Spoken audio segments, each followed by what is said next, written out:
श्री स्वामी चरित्र सारामृत अध्याय तिसरा श्री गणेशाय नमः. धन्य धन्य ते या जगती स्वामी चरणी ज्यांचे भक्ती, त्यासी नाही पुनरुत्ती पद पावती कैवल्य. निर्विकार स्वामी मूर्ती लोक चमत्कार दाविती, काही वर्ष करुणी वस्ती मंगळवेढे सोडिली. मोहळ माझी वास्तव्य करीत अप्पा टोळा झाले भक्त, तेथील सकल्य ऋत अल्पमती केविवर्णू.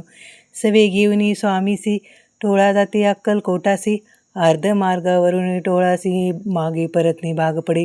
टोळा गेलिया परतुनी स्वामी चालले उठुनी, बहुत वर्जिले सेवकांनी परीनच नाम आणले त्या. तेथून या निघाले अक्कलकोट प्रती आले, ग्रामदरे वैसले यतिराज स्वेच्छेने. तेथे एक अविद्य होता, तो करी तयाची थट्टा, परी काही चमत्कार पाहता महासिद्ध समजला. पूर्व पुण्यस्तव निश्चिती आले चोळपाचे ग्रहप्रती, स्वामीसी जाणून ईश्वरमूर्ती चोळपा करी आदर.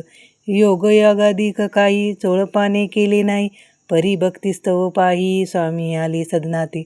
तयाची देखून या भक्ती स्वामी तेथे भोजन करीती, तेव्हा चोळपाचे चित्ती आनंद झाला बहुसाळ. तयापासून तयाच्या घरी राहिले स्वामी अवतारी, दिवसांदिवस चाकरी चोळपा करी अधिक. तेव्हा राजे पदधिकारी मालुजी राजे गादीवरी, दक्ष असून कारभारी परमज्ञानी असती जे. चोळपाचे ग्रहप्रती आले कोणी एक येती, लोका चमत्कार दाविती गावत मात पसरली. लोका माझी पसरली मात, नृपासी कळला वृत्तांत, की आपुल्या नगरात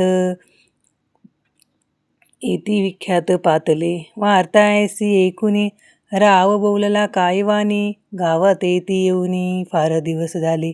परी आम्हा श्रुत पाहे, आजवरी झाली नाही, आता जाऊनी लवलाई भेटू तया येतीवर्या.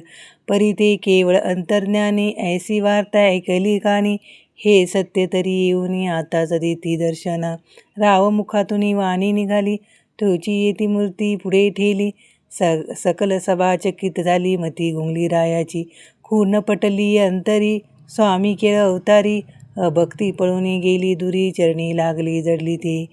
सकळ सभा आनंदले, समस्ती पावले वंदिले, षडोपचारे पूजिले स्वामी मूर्ती नूरपराये.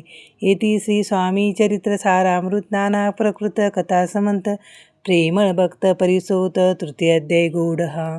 श्री स्वामी राजार्पणमस्तु.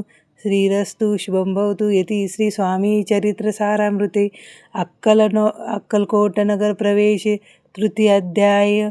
श्री स्वामी चरणार्पणमस्तु. श्री स्वामी समर्थ महाराज की जय.